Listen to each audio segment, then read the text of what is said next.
Hello, in this video I want to show you how to set mobile data limit on the Motorola Razr 40. And to do this we'll need to open our system settings, then locate the network and internet. Here you should be able to find your SIM card, and then when you click on it, then there's a data usage here somewhere.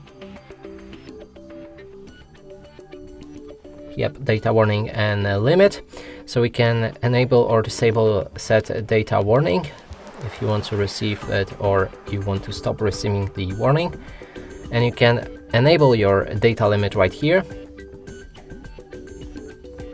Then change the limit number. So for example, here it's set to 5 gigabytes.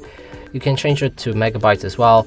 Keep in mind that 1000 megabytes is 1 gigabyte, so in this case I'm gonna go for 6,500 megabytes, which is 6.5 gigabyte. Now I think that's all of the settings we get, or actually you can also change the mobile data usage cycle and change the day from when it starts and resets. So for example, let's go for the first day of the month. And that's it for this video. Hope you like it. Please consider subscribing to our channel, leave a like and a comment below.